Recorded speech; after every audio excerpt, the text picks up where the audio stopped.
소설가 에드가 앨런 포의 작품 중에 그 고자질하는 양심 이런 제목의 소설이 있습니다. 그 소설에 보면은 이제 주인공이 살인을 저지르는데요. 그 사람을 죽이고는 그 시신을 자기 집 지하실에다가 묻습니다. 이 완전 범죄 아닙니까? 누구에게도 들키지 않고 그 살인을 저지르고는 그 시신을 자기 집 지하실에 묻었으니 이제는 이제 완벽하게 이제 범죄가 은폐가 될 수 있겠다. 그렇게 이제 안도를 하는데, 이상하게 지하실 쪽에서 그 죽은 사람의 심장 박동 소리가 막 계속 들리는 거예요. 그게 얼마나 공포스럽겠습니까?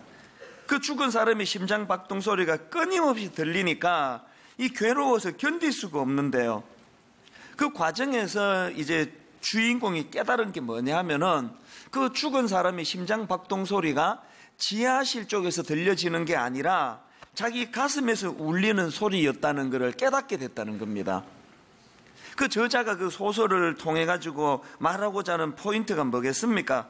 이 인간 내면에 흐르는 죄책감의 문제, 아무도 알 수 없고 누구에게도 들키질 않았지만 본인이 갖고 있는 그 마음의 고통스러운 이 죄책감의 문제, 이걸 다룬 소설 아니겠습니까?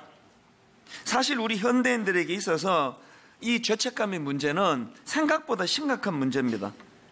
더군다나 오늘 본문 33절에 보니까 그 죄책감의 문제를 부추기는 세력이 있다는 것입니다. 8장 33절입니다. 누가 능히 하나님께서 택하신 자들을 고발하리요. 또 34절, 누가 정죄하리요.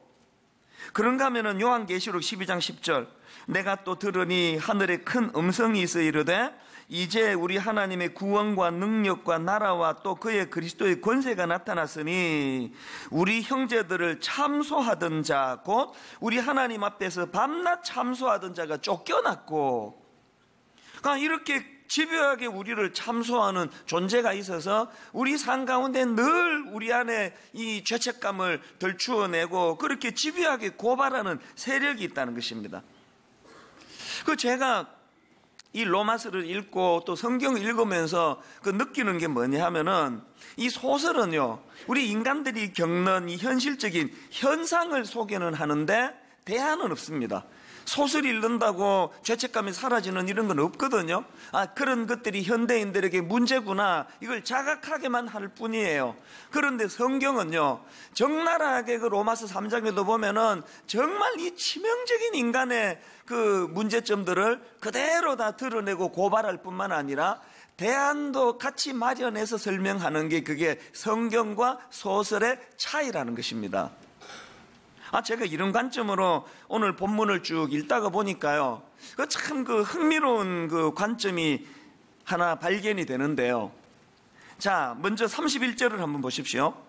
그런즉 이 일에 대하여 우리가 무슨 말 하리요? 만일 하나님이 우리를 위하시면 누가 우리를 대적하리요? 여기 보니까 우리를 대적하는 악한 세력이 있다는 것을 여기에 명시하는데, 그랬더니 32절에서 그 문제를 어떻게 해결합니까? 자기 아들은 아끼지 아니하시고 우리 모든 사람을 위하여 내주시니가 어찌 그 아들과 함께 모든 것을 우리에게 주시지 아니하겠느냐? 누가 우리를 대적하면 이렇게 응수하면 된다는 그 얘기예요. 그런가 하면 오늘 본문 33절에서 누가 능히 하나님께서 택한 자들을 고발하리요? 내 양심에, 내 마음에 끊임없이 그 죽은 자의 심장 박동 소리가 들려오는, 내가 그래서 가책을 느끼고 마음의 두려움이 느껴지면은 어떻게 하면 되느냐? 바로 그 다음에 의롭다 하신 이는 하나님이시니, 이렇게 응수하면 된다는 거예요. 34절도 마찬가지입니다. 누가 정죄하리요? 누군가가 나를 정죄하면은 바로 그 다음에 죽으실 뿐 아니라 다시 살아나신 이는 그리스도 예수시니 그는 하나님이 우편에 계신 자요 우리를 위하여 간구하시는 자시로다. 예수 그리스도를 응수하면 된다는 그 얘기예요. 마지막 35절에 또 마찬가지입니다. 누가 우리를 그리스도의 사랑에서 끊으리요? 이 확신을 내 안에서 빼앗아 가려고 하면 바로 그 다음 나오는 37절로 응수하면 된대요. 그러나 이 모든 일에 우리를 사랑하시는 이로 말미암아 우리가 넉넉히 이기느니라, 이렇게 응수하면 된다는 거예요. 여러분, 저는 이 로마서 8장 31절부터 39절 말씀이 너무 저에게 그 감격이 되는 게요. 지난번에 말씀드리지 않았습니까? 로마서는 크게 그 두 덩어리로 나눌 수 있습니다. 두 파트로 나눌 수 있는데요. 전반부는 복음의 원리와 교리를 다루는 부분이에요. 1장부터 8장까지가 지금 그 부분을 살피고 있고요. 그런가 하면은 9장부터 나머지 16장까지는 한마디로 말하면 적용이에요. 그렇게 선포된 교리가, 또 그렇게 선포된 복음의 원리가 내 안에서 잘 정리가 될 때 이게 내 삶 속에서 어떻게 적용될 것인가. 그리고 그날 말씀드렸듯이 사실은 전반부 그 교리를 다루는 이 부분은요 8장 30절까지예요.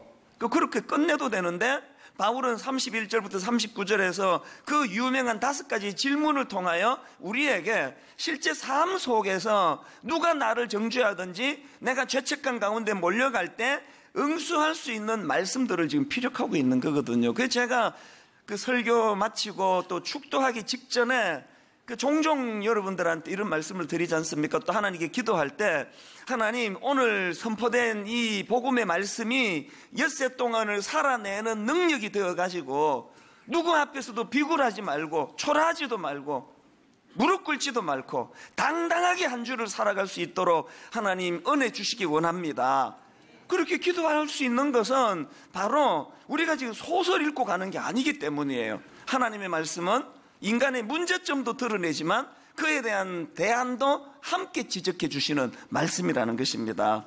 이런 면에서 저는 오늘 본문을 가지고, 오늘 본문은 이제 이 정죄감, 이 죄책감의 문제를 가지고 공격하는 그 세력을 볼 수가 있는데, 그런 면에서 저는 오늘 우리가 이 죄책감과 관련해서 해야 할 일을 좀 정리를 드리고 싶은데요, 크게 두 파트로 나누어진다고 생각합니다. 첫 번째로, 여러분, 우리가 죄책감과 관련해서 해야 될 일이 뭐냐? 나 자신에 대해서는 2가지 확신으로 무장해야 된다는 것입니다. 33절입니다. 누가 능히 하나님께서 택하신 자들을 고발하리요? 의롭다 하시니는 하나님이시니. 사단이 나를 고발하고 정죄하고 그 심장 박동소리로 나를 괴롭힐 때 우리는 2가지 확신을 꺼내야 된다. 33절에 보니까 첫 번째 확신이 뭐냐? 하나님의 택하심에 대한 확신입니다. 여러분, 이렇게 선포할 수 있습니까? 누가 감히 하나님이 택하신 나를 고발하겠느냐? 이 택하심에 대한 확신이 있는 자만이 담대하게 선포할 수 있는 거예요. 그런가 하면 두 번째 확신이 뭐냐? 의롭다 하심. 다시 말해 칭의에 대한 확신. 칭의. 분당 우리 교회 그 담임 목사로 살아간다는 것은요, 외부의 공격도 많습니다. 그러나 외부의 공격보다 진짜 두려운 건 내부의 공격이, 내 안에서. 이렇게 주일날 이제 설교 준비를 하고 하나님께 이제 오늘 은혜를 구하고 그렇게 하는데 새벽에 뜬금없이 25년 전에 내가 내 친구 속여 먹었던 거, 그게 갑자기 왜 떠오르는 거예요? 어느 교회에 그 부흥회를 인도하러 차 몰고 가면은 사단이 저를 참소해요. 아이고, 니까지 무슨 그 강단이 얼마나 귀한 강단인데 그 사람들이 그 니를 모르니까 그 설교를 들으러 오는 거지. 니가 그렇게 설교할 자격이 있어? 그렇게 참소를 해요. 그러면 저는 당황하지 않고요, 로마서 8장 1절 2절로 응수를 합니다. 그런즉 이제 그리스도 예수 안에 있는 자에게는 결코 정죄함이 없나니. 그 사단의 참소가 거짓이기 때문에, 나는 죄진 적이 없기 때문에 정죄함이 없다고 말하는 거 아니에요. 저는 2절의 원리를 알거든요. 내가 그렇게 왜 정죄함이 없다고 말할 수 있느냐? 이는 그리스도 예수 안에 있는 생명의 성령의 법이 죄와 사망의 법에서 나를 해방하였습니다. 이 법은 능력으로 바꿀 수 있다 그러지 않았습니까? 생명의 성령의 능력이 죄책감으로 몰고 가는 죄와 사망의 능력을 압도하는 능력이라는 걸 내가 믿기 때문에 그렇게 선포하고 설교하러 가는 거예요. 어떻게 하겠습니까, 사단이? 자꾸 여러분이 정죄감에 시달리고 고통 속에 괴로워하고 이러는 분들은요, 이 로마서가 가져다 주는 복음의 능력을 정말 이거를 경험하셔야 됩니다. 그래서 그 코넬리아 마크라는 분이 쓴 책 중에서 내 모습 그대로 괜찮아, 그런 제목의 책이 있는데요. 그 책에 이런 대목이 있습니다. 넘어지는 것은 인간적이고 넘어진 채 머물러 있는 것은 마귀적이며 다시 일으키는 것은 그리스도적이다. 이건 너무 저에게 이게 감동이 되는 거예요. 다시 한번 들어보세요. 넘어지는 것은 인간적이고, 우리 모두가 다 넘어져요. 그건 탓할 수 없습니다. 자연스러운 거예요. 우린 약해서 늘 넘어집니다. 넘어지는 것은 인간적이고, 그러나 넘어진 채 머물러 있는 것은 마귀적이고, 다시 일으키는 것은 그리스도적이다. 넘어질 수 있습니다. 정죄감에 시달릴 수 있습니다. 방치하면 안 돼요. 싸워야 돼요. 마귀적인 것에 대하여 어떻게 싸우느냐? 다시 일으키는 것은 그리스도가 하시는 일이기 때문에 주님이 내게 주신 두 가지 확신을 가지고 내가 그렇게 맞서서 응수하며 싸울 수 있다는 것입니다. 그런데 여러분, 여기서 한 가지 뭘 기억해야 되는가 하면은요, 그 요한복음 8장에 보면은 그 사람들이 그 여인을, 한 사람을 끌고 와가지고 이제 예수님을 시험하지 않습니까? 요한복음 8장 4절 5절입니다. 예수께 말하되 선생이여, 이 여자가 간음하다가 현장에서 잡혔나이다. 모세는 율법에 이러한 여자를 돌로 치라 명하였거니와 선생은 어떻게 말하겠나이까? 그 지금 끌려온 여자 입장에서 얼마나 수치스럽겠습니까? 그냥 같이 그 죄를 졌는데 남자라고 풀어주고, 파트너는 그 자기 혼자만 끌고 와가지고 그냥 이게 너무너무 수치스러운데 믿겨지지 않는 말이 지금 무릎 꿇고 있는 자기한테 들리는 거예요. 예수님이 뭐라고 말씀하시는가 하니까 요한복음 8장 7절, 그들이 묻기를 맞이 아니하는지라 이에 일어나 이르시되 너희 중에 죄 없는 자가 먼저 돌로 치라. 아마 그 여인이 그 깜짝 놀랐을 거예요. 예수도 똑같은 소리 할 거라고 그렇게 하고 있었는데 자기 편을 들어준단 말이에요. 자기 편을. 지금 여러분, 현장에서 잡혀온 그 여자 입장에서 다 지금 돌로 쳐 죽이려고 그러는데 예수님이 지금 자기 편을 들어주시니까 얼마나 감동이 됐겠냐고. 그런데 여러분, 이 감동은 여기서 끝나는 게 아니고요, 계속됩니다. 10절 11절을 보십시오. 예수께서 일어나사 여자 외에 아무도 없는 것을 보시고 이르시되 여자여, 너를 고발하던 그들이 있느냐? 너를 정죄한 자가 없느냐? 대답하되 주여 없나이다. 아마 울면서 대답했을 거예요. 감격에 겨워가지고. 그랬더니 예수님 하시는 말씀이, 예수께서 이르시되 나도 너를 정죄하지 아니하노니. 이 여인의 감격을 이해하시겠습니까? 예수님은 사람을 이렇게 감동시켜도 되는 겁니까? 이거 너무나 감동스러운 장면이에요. 그러나 여러분, 이렇게 하고 끝나지 않습니다.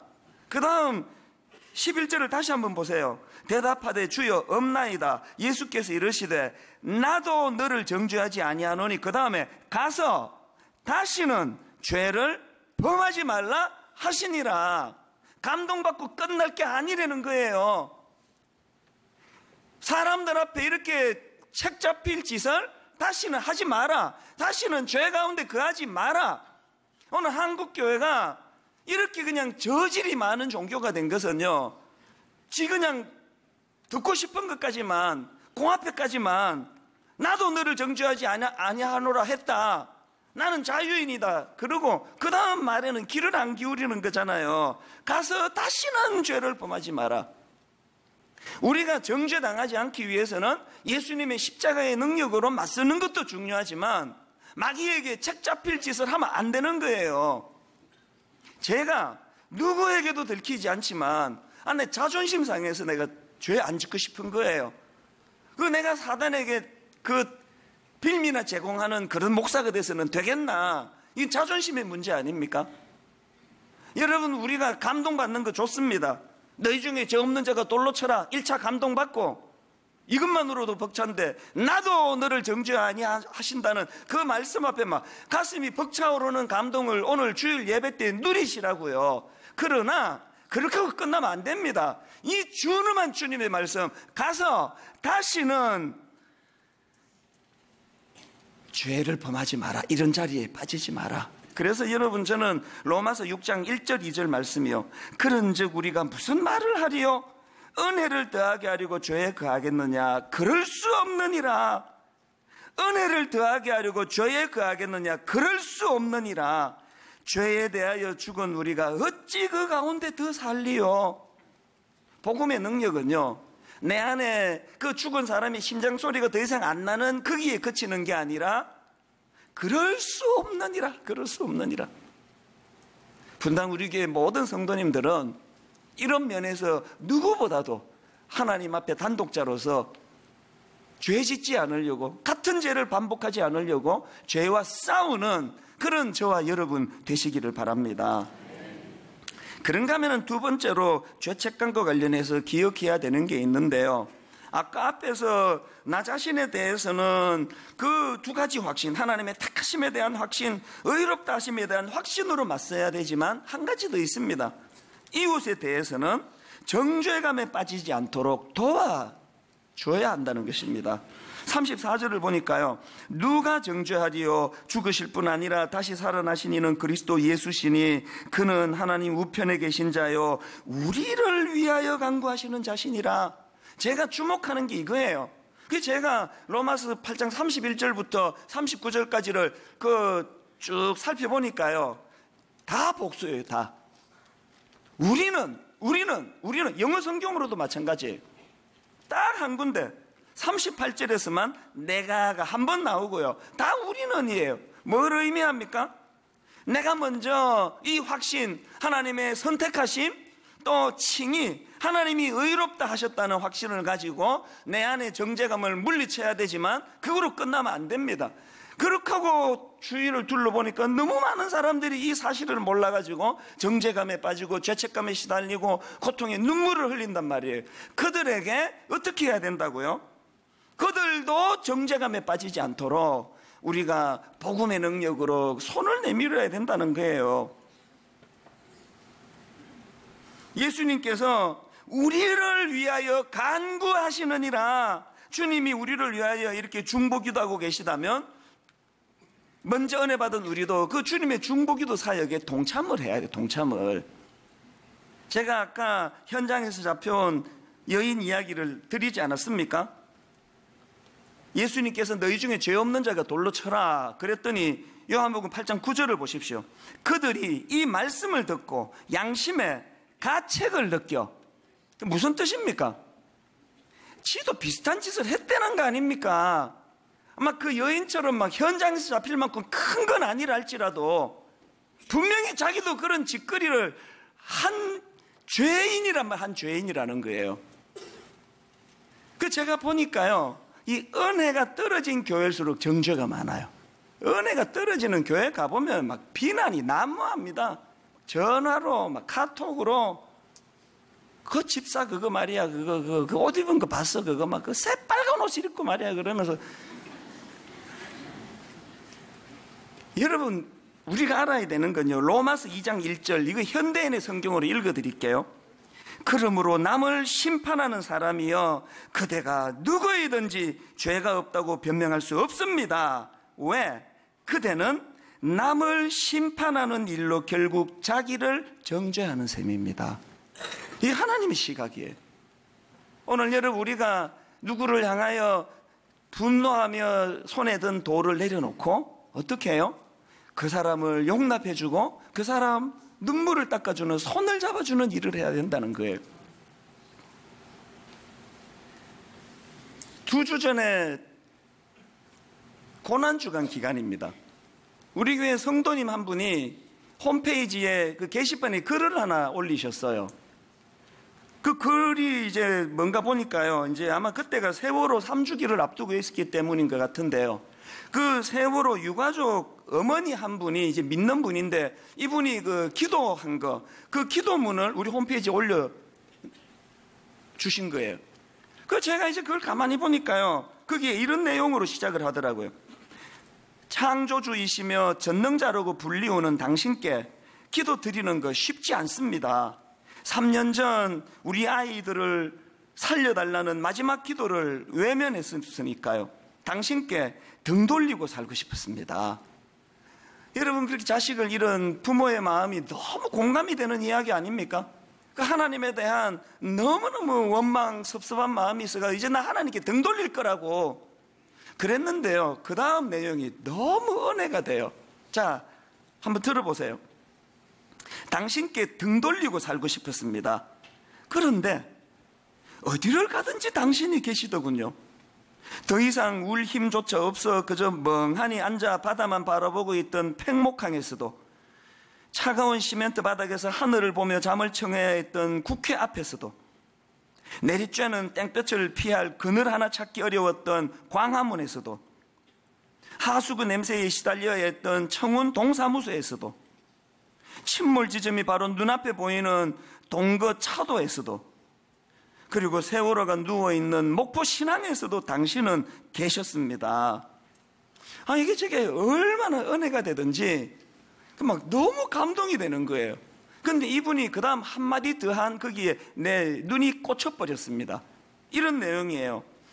이름도 모르고 얼굴도 몰랐던 분들이 눈물 가득 고인 눈으로 다가와서 안아주시며 같이 울어주시는 따뜻함에서 당신을 느낄 수 있었습니다. 제가 그걸 읽다가 무슨 깨달음을 얻었냐면, 내가 오늘도 슬픔을 당한 이유, 울고 있는 현장에 가 그분 손 한번 잡아주면 그게 하나님을 느끼게 만드는 거구나. 이게 너무 저에게 또 목사니까 제가 목포로 내려갔어요. 우리 고난주간 집회 끝나고 목포로 내려가가지고, 왜? 목사가 손 한번 잡아주면 그분이 하나님 만난다는데 이걸 누가 안 하겠냐고요. 제가 그 글을 읽는데요, 딱 떠오르는 분이 한 분 있어서 내려간 거예요. 제가 그 세월호 그 가족들을 몇 차례 이제 만났거든요. 한 대여섯 시간 대화를 나눈 적도 있고 예배를 인도한 적도 있고, 그런데 그날 밤에도요, 이제 그 유가족들을 만나서 예배를 드리고 이분들이 이제 마음이 상해 크게 눈물 흘리면서 그 울분을 이제 막 이제 여기저기서 토하고 있는데요, 유난히 제 눈에 들어오는 한 분이 계셨어요. 한 말씀도 안 하고 고개 숙이고 울고만 계시는 거예요. 그래서 자꾸 마음이 쓰이더라고요. 저러면 그냥 막 울분을 토하기로도 해야 이게 치료가 되는데 계속 울고만 계시더라고요. 그러고는 제가 이제 끝나가지고 챙겨가지고 나가니까 그분이 뒤따라 오셨어요. 바로 뒤따라 와가지고, 알고 보니까 교회 집사님이세요. 그분이 저한테 자기를 소개하기를, 목사님, 저는 다윤이 엄마입니다. 우리 아이가 아직 배 안에 있습니다. 미수습 가족인 거예요. 그러면서 다 풀이 죽은 목소리로, 우리 다른 거 원하는 거 없고 내 아이를 좀 찾고 싶습니다. 목사님 좀 도와주세요. 그게 순간순간 떠올라져요, 제 마음에. 그날 그 글을 보는데도 그 다윤이 엄마가 생각이 나는 거예요. 내가 이분 손잡아 드려야 되겠다. 그렇게 하고 사실은 그날 가려고 했던 오전에 회의가 막 또 길어지고 그래가지고요. 그래서 이제 12시 넘어가지고 이제 KTX를 타고 목포에 갔더니 목포역에 거의 3시에 도착했어요. 제가 이제 다음 스케줄 때문에 4시 얼마 기차를 이제 타고 이제 티켓을 끊어놨으니까 마음이 급하잖아요. 빨리빨리 가서 이제 손잡아드리고 기도해드리고 이제 돌아와야 되는 거니까. 그래서 제가 여기에 딱 내려가지고 물었어요. 목포 신항 가려면 이쪽으로 가는 걸 타야 됩니까? 건너편에 가서 저쪽으로 가야 되는 차를 타야 됩니까? 그랬더니 그 옆에 있던 분이, 그 콘으로 꺾어가면 셔틀버스가 운행이 된다는 거예요. 그걸로 가시라고. 그래서 이제 막 급하게 이제 거기로 갔더니요, 뭐 아무것도 없는 거예요. 아무것도 없고, 어떤 그 남자 한 분이 막 이렇게 건장한 남자 한 분이 자꾸 일끔일끔 저를 쳐다보시고 아무도 없어요. 그래서 이 택시를 탈까 하다가 그 남자분한테 가서 물은 거예요. 목포 신항 가는 셔틀은 어디서 탑니까? 그랬더니 그 남자가 다짜고짜, 내 글로 가니까 내 차 타고 가세요. 그때부터 머리가 복잡해지기 시작한 거예요. 내가 이게 목포에 낯선데 와가지고 이 남자가 누군지를 알고 내게 타야 되나 막 그렇게 있는데, 이분이 내 차 타고 가세요. 그 말 떨어지자마자 또 어떤 남자 한 분이 더 오는 거예요. 그래서 이제 이 두 분이 이제 갑시다 그러는데요. 내가 그 반걸음 뒤따라가면서 막 계속 이제 저울질을 한 거예요. 이걸 지금 타야 되나? 나는 택시 타고 가겠다고 이렇게 이야기를 해야 되나? 계속 막 그 생각을 하는데 막 옛날 사건들 뭐 꽁치잡이 잡혀갔던 인신매매 막 이런 것도 오르가면서 이걸 내가 지금 타야 되나 말아야 되나. 그래서 얘가 전 택시 타고 갈게요. 이 말 하는 걸 내가 놓쳐버린 거예요. 이게 또 마음이 약해가지고요. 이분 또 호의적으로 했다가 이게 상처 주는 일이면 어떡하나 그래가지고 그 말을 못한 거예요. 그래서 이제 탔습니다. 앞에 그 남자 두 분이 막 굉장히 친하시더라고요. 저는요, 이쪽 문고리를 잡고요, 여차하면 뛰어내리려고. 여차하면 이제 딱 뛰어내리려고 이렇게 만지작만지작 무슨 대화를 나누는지 막 귀를 기울이면서 한참 그분들이 이야기하다가 그 운전석 말고 이제 그 손님석에 앉아있던 남자분이 이렇게 뒤를 돌아보면서 저한테 근데 그 목포 신항에는 그 왜 가는 거예요? 그래서 제가 그 세월호 유가족들 내가 좀 위로해 드리려고 갑니다.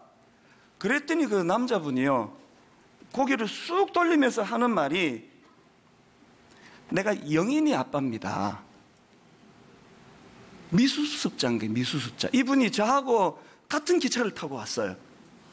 제가요, 전율이 느껴지는 거예요. 알고 봤더니 그 운전하는 그분은요, 해경 직원이에요. 이분은 이제 그 섬기고 계시는 분이더라고요. 그분이요, 예수 안 믿는 사람 같은데 계속 참 신기하네. 아저씨가 이 차를 어떻게 타셨을까요? 참 신기하네요. 저는 목사입니다. 그러고는 제가 우리 교회 게시판 글을 읽은 걸 얘기해드리고 그렇게 손 한번 잡아드리러 갑니다. 그렇게 하고는요, 택시 탔으면 안으로 못 들어갈 때까지 이제 이분이 그 신분증을 보여주고 해가지고 그 앞에까지 내린 거예요. 시간 없는데. 그러고는 이제 그 영인이 아빠라는 분이 그 다윤이 엄마 저기 가면은 그 컨테이너 안에 있을 겁니다. 그래가지고 이제 막 너무 감사해가지고 이제 갔는데 안 계시는 거예요. 다 빈 방이에요. 막 여러 군데를 다 뒤졌는데 이제 막 초조하잖아요. 이거 지금 시간은 지금 급하고, 그리고 또 그 안에 보니까 택시가 없습니다. 이거를 타러 뭐 저까지 가든지 콜택시를 부르든지 해야 되는데 마음이 급한 거예요. 그래서 이제 못 만나고 오는가 보다. 그렇게 하고 있는데 또 기적이 일어난 거예요. 세상에 거기서요, 어떤 세월호 유가족 그때 간담회 할 때 있었던 분이 저를 알아본 거예요. 목사님 여기 웬일이세요? 그래서 제가 그 다윤이 엄마 뵈러 왔습니다. 그 자리에서 전화해가지고 1분 만에 만난 게 1분 만에. 그리고는 한 15분도 안 돼요. 그 다윤이 어머니 만나가지고 제가 왜 내려왔는지를 알겠더라고. 막 우시면서 하는 말이요, 너무너무 죽을 것 같이 두렵대요. 이미 한번 그 9명 소수에 들어가는 아픔을 3년을 겪고 있는데 이분이 두려워하는 게 못 찾으면 어떡하나고요. 또 누구는 찾고 누구는 못 찾는 일이 일어나면 어떡하나. 그러면서 제 손을 붙잡으면서 목사님 분당에 가시면 정말 성도님들한테 이거 기도해 달라고 정말 좀 부탁을 해주세요. 부탁을 해주세요. 그래서 내가 약속을 드렸습니다.